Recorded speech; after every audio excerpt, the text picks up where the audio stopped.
One of my favorite characters I ever made was an evil enchantment wizard, and I want to impart what I learned from playing that character so you can enjoy playing your enchantment wizard as much as I did. Today on Flute Sloot. I have an article to go along with this video, and there's a lot of advice in it, so I recommend going to the description down below and following that link and bookmarking that, if not following along with it during this video. Now, before you consider playing an enchantment wizard, the most important advice I can give you is to talk to your DM and ask about 20 questions that I've listed in my article. I'm not going to read each one here, but I will put them up on the screen and give you the gist of them. You need to make sure your DM is on the same page as you about how enchantment works, how spellcasting works, and how evident it is when you cast it. Can people tell when someone's enchanted? You also want to know that there are going to be opportunities with lots of humanoids in your campaign. If you go somewhere where everything is an aberration or something else that you need really high magic spell slots to even affect with like Hold Monster as opposed to Hold Person for humanoids, you're going to have a hard time. The more you have political intrigue or faction intrigue or interpersonal intrigue, the more fun you will have. So make sure that there's going to be at least some of that. And make sure your DM knows your plans and what you want to do. And also make it clear that you're not trying to be a jerk, and make it clear that you're going to still work with the party if you're going to be, quote, evil. Because enchantment is pretty evil when you think about it, controlling minds and wiping memories and stuff like that. I also have advice if you are the DM for someone who's playing an enchanter. Most of my advice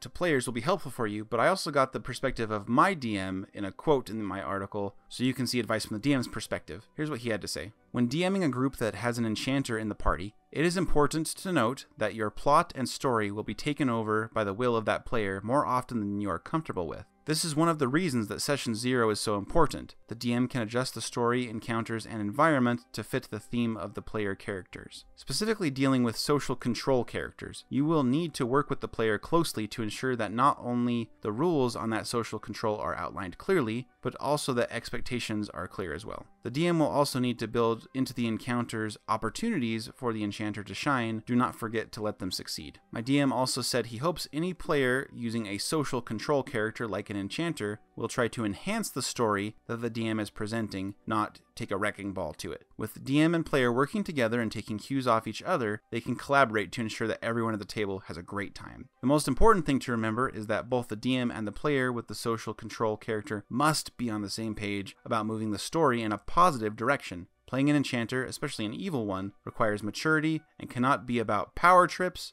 or no one at the table will have a good time. Mike, RPG Storycraft. Thanks, Mike, for the wisdom. Let's talk about spells for your enchantment wizard. Most of the enchantment spells you can have fun with as an enchantment wizard, especially after level 10 when you can split them all and get double the value. But do not fall for the trap of only picking enchantment spells. Many of them do similar things, and if you prepare them all, they're going to be fairly redundant, and you're going to find yourself lacking some utility. You want to learn and prepare other spells, especially rituals, that will be useful to you and not bog down your action economy and spell slot resources. I found myself casting Phantom Steed a lot as an enchantment wizard so that I had more mobility to stay in position and not get caught out by enemies. I also had fun with spells like Skywrite, where I could communicate secretly with other people in my faction or that I had enthralled in some way. Giving the signal. I love ritual spells, and it's one of the most fun part of being a wizard because you don't need to prepare the spells, you just need to have them on your spell list if you want to cast them as a ritual. You'll also want to pack the classics like Shield, Absorb Elements. Now, if your DM allows it, you might want to grab Silvery Barbs. If you're not multi-classing with Artificer to get medium armor, you might get Mage Armor. You can look at my article for the best wizard spells to get ideas of what other non-enchantment spells you should pick for your enchanter.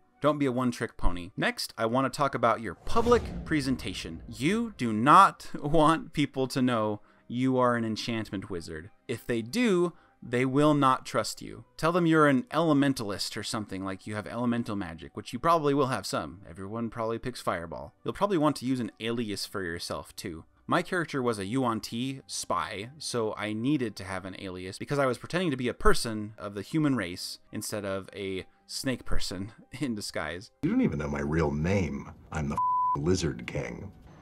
My DM actually worked with me to give me a hat of disguise so I could actually appear to be someone I was not. Someone who once found out who I was and tried to kill me, but I got the better of them, and so I took on their persona instead of my past one, because I blew my cover, so I took on theirs. There's a lot of fun you can have with it. You just don't want people to know who you really are and what you're capable of. As a side note, I really enjoyed the utilitarian lack of empathy and emotion that a Yuan-Ti Pureblood character had, as Volos describes. It played really well into an enchanter, and I was able to roleplay with the party a lot when I'd say, well, let's just wipe their memory, and they'd think that was immoral, and I had to either convince them that it was right and to admit that it was a necessary evil, or I'd say, oh, fine, we'll do it your way, you know, those sorts of things. At higher levels, you may get to a point where influential people who have researched your party and scryed on you, those sorts of things, might know the truth about you, and you have to think of if you're going to deal with those people and kind of keep tabs on how many people know about who you are and what you can do, because the more people that know, the more you're going to be confined to certain choices, because you won't be able to be as manipulative. To help you keep your cover, I also recommend using misdirection. If you can in some way disguise yourself and then use enchantment magic on people, because you get the utility of enchanting someone and getting them to do what you want, and when it's over, they think someone else did that to them and you frame them. It's nice that a spell like Charm Person is not concentration, so that you could use a spell like Disguise Self to become someone else and then use your enchantment magic on someone. Which, going back to the questions I recommend asking your DM, you need to ask if people are totally aware if you cast a spell on them that enchants them. If they fail the saving throw at the end, do they just remember that you did it and then it kind of ruins the point of it? I would hope that your DM will say, oh, it was kind of fuzzy. They don't know what really happened. They just started acting funny, like it's kind of a blur that you did that to them. Even without spells, you can sow rumors in a town. The Dungeon Master's Guide has downtime rules, and one of them is to sow rumors. You can spend time and money to start making rumors spread through the town, and that can help you in your machinations. Let's talk about charisma. You are a wizard, so you're not really investing in charisma, though you do have an ability that is tied to your charisma. At level 14, you get Alter Memories. If you're going to make it to level 14, consider that you do not need to heavily invest in charisma to play this character. It definitely helps, because a lot of times even when you charm someone, you have to persuade them and you just have advantage on it. I recommend getting at least a 12, maybe even a 14 in your charisma so that you are not totally poor at persuading and deceiving. This is totally doable, though I do recommend you invest heavily in intelligence, because you definitely need your DC on your spells to be high, because they're often save or suck. Then you want to have a constitution of at least 14, I would say, maybe a dex of 12 or 14, and then a charisma of 12 or 14, so it's very doable.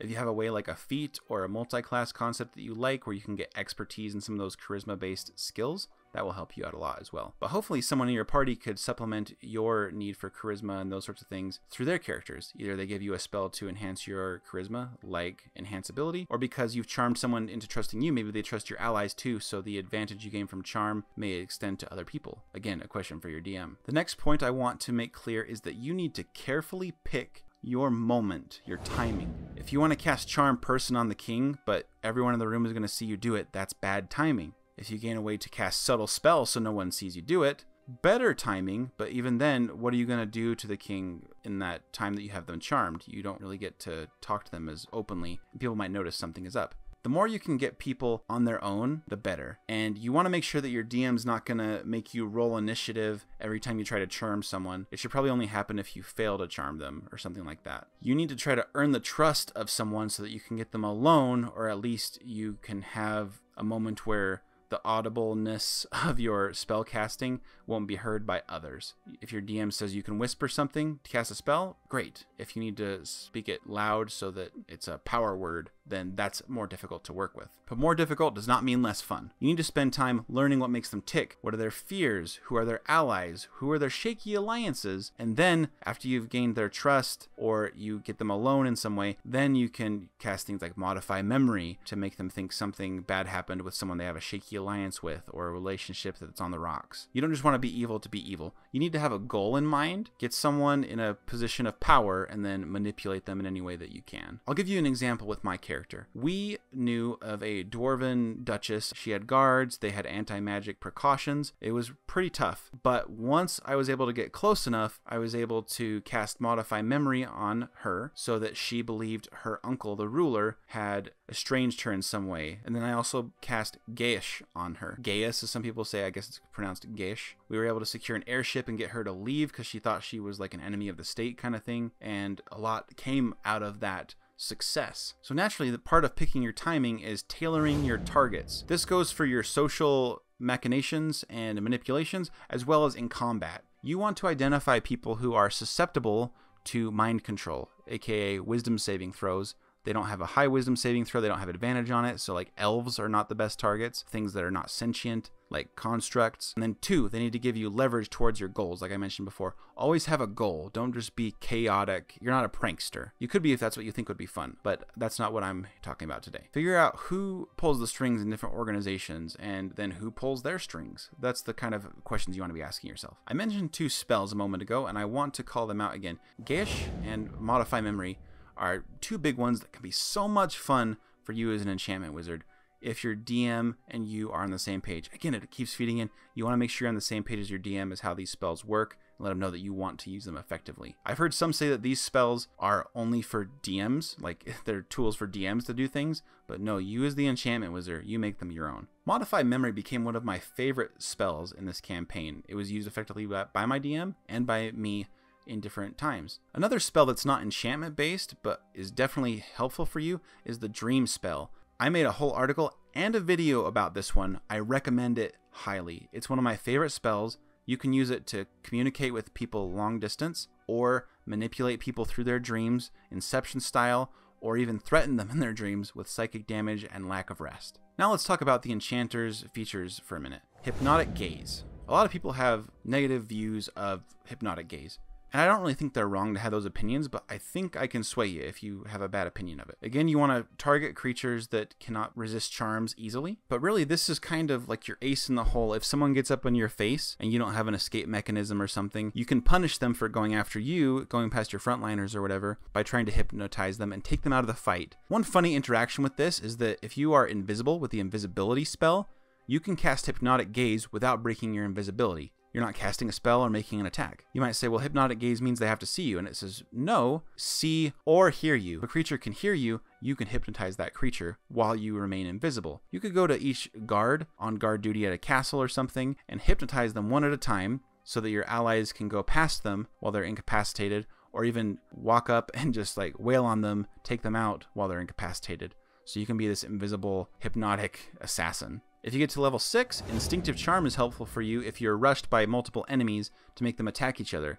I always found this to be a really fun feature, and I found that my DM started to not have monsters attack me so much because I'd make them attack each other, or I'd use shield and punish them, get away, or Hypnotic Gaze them into submission. I had a lot of options to defend myself and punish people who came after me, so it was a lot of fun. Level 10, Split Enchantment is my favorite part of being an enchanter. All your targeted enchantment spells that normally target one creature, you can target 2. This can effectively double your spell slot output and your action economy, and also double the odds that your save or suck spells get at least 1 target to fail. If you now throw in Silvery Barbs, where you could give someone a disadvantage on that saving throw who would have passed, then you get even better odds that you're going to succeed.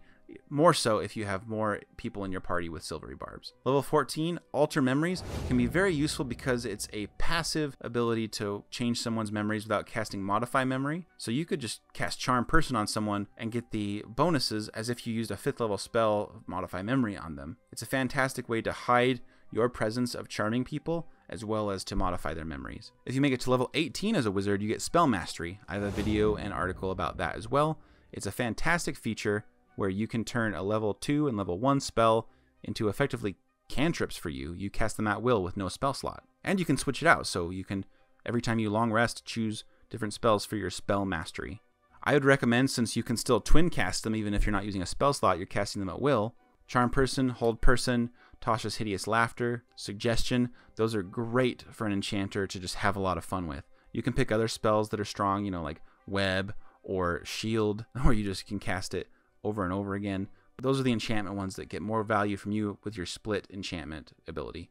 What races and lineages would be fun for an enchantment wizard to play? And I'm open to your ideas here, but here are mine. You could be an elf of the High Elf, Shatterkai, or Eladrin Autumn varieties. They can resist charms. It's helpful to resist charms so that if there's another enchanter in town, you can still be top dog as their enchantments are less likely to work on you. Flying races to stay out of reach as a spellcaster is always great. So if you're an Aarakocra, a variant tiefling, a fairy, an owlin, or anything with spider climb really, where you can just get out of reach. Any race with water breathing and a swim speed, so you're not a sitting duck in the water, but also so if you breathe underwater, you can probably still spellcast underwater. A changeling is especially helpful for an enchantment wizard for the misdirection I talked about earlier. You can change your appearance freely to look like someone else and then frame them for the charms and other misdeeds that you get up to. Variant human and custom lineage, always great options because a feat at level 1 is always useful.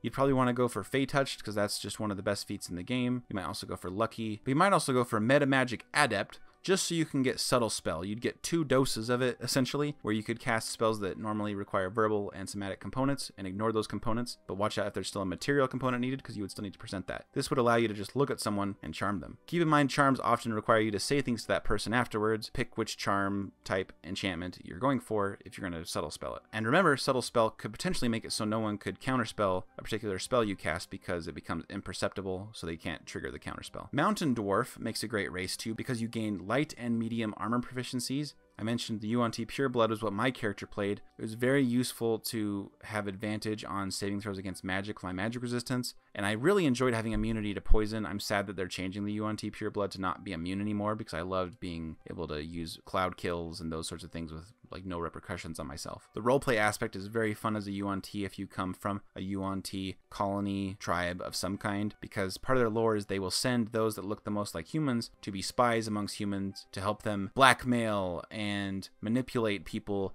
so that one day the Yuan-Ti can use those compromised people of influence and gain power again. Very fascinating character to play. I recommend it. The Kalistar would also be fun because you could resist psychic damage and different mind attacks with wisdom save advantage, and telepathy could be very useful for you. Sometimes if you charm someone, maybe you are manipulating them telepathically. I also like the Hexblood lineage from Van Richten's Guide to Ravenloft. You gain an eerie token to communicate with your thralls. Your Hex magic gives you Disguise Self to help you with your misdirection and manipulation as you wear someone else's face. Let's talk tactics, starting with how do you survive when you're a low-level enchanter. Some great spells for you would be Tasha's Hideous Laughter and Hold Person, but you could also use some tried and true spells that are extra relevant at low levels, like Sleep. It's good to pack Magic Missile as well. Pick a few cantrips. I personally went for Chill Touch so I could do well against undead, but also stop any enemies from healing. And I also picked Shocking Grasp, so if someone got up close to me, I could choose to use one of my many options to get away, or I could just disengage, or I could risk attacking to shock them with advantage if they have metal armor on, and then they lose their reaction, and then I can move away. You could also go with Firebolt because its range is much longer than other cantrips, as that can help you keep your distance, which is important. You want to keep away from your enemies. You want to use your frontliners to pin them down, and you want to make so much distance between you and the enemies that they'd have to have some crazy maneuverability to get to you. Keep in mind your spells ranges, and especially counterspell at a certain range, because you don't want to get counterspelled within 60 feet. Keep these distances in mind and you will do fine. But seriously, don't get out of position or you will become a liability. If your party doesn't have a lot of frontliners, you're going to have to figure out some other tactics to help you stay alive, and you might want to multi-class to get some armor if you don't have it from being a mountain dwarf or something like that. Don't forget to keep shield and absorb elements prepared pretty much all the time, because when you get swarmed, shield is going to maybe save your life. If you get hit by a dragon's breath weapon, absorb elements also could save your life. Now let's talk about role-playing our evil enchantment wizard. Even though you're evil, allow your character to develop in benevolent ways, or do things that would be perceived as benevolent even if you did them for the wrong reasons, so that you can get along with your other party members cohesively as a group. You don't have to be good at the end of a campaign, but I recommend you have learned some kind of lesson. For me, my Yuan-Ti character learned that it was not good for the Yuan-Ti to just keep hiding away and keep doing their spies and think that they're better than everyone else, because the reason the other races had thrived was because they blended together and shared in their strengths and in trade and all those sorts of things. And so basically the nationalism of the Yuan-Ti was not good, and it became his goal to integrate them in other societies, but also to get those other societies to not look down on them too much because they didn't experience emotions, and that made it hard to connect with them and trust them. So it was a really fun arc for me to try to navigate that as just a little D&D character. Find common goals with the party you are adventuring with. Your ambitions need to align. Find common ground, and then everything else will fall into place, even if your methods are a bit unsavory. Maybe at some point your goals are at odds with the rest of the party, but you realize you were misguided in some way. A truth you believed about the world was a lie, and now you're on a new path. There are plenty of fictional characters like this if you want some examples. Cobb from Firefly, who was an unsavory guy. Diego, the Sabretooth from Ice Age, where he had a secret agenda and reason to be in the party, which I relate to because my Yuan Yuan-Ti was given a goal from the DM that was at odds against one of the party members to take one of their items. I had to figure out how to complete that goal without ruining the relationships in the party, and it was a lot of fun. Even Gollum in The Lord of the Rings is an example where it was like, is he redeemable or is he not? You know, Frodo had to deal with that kind of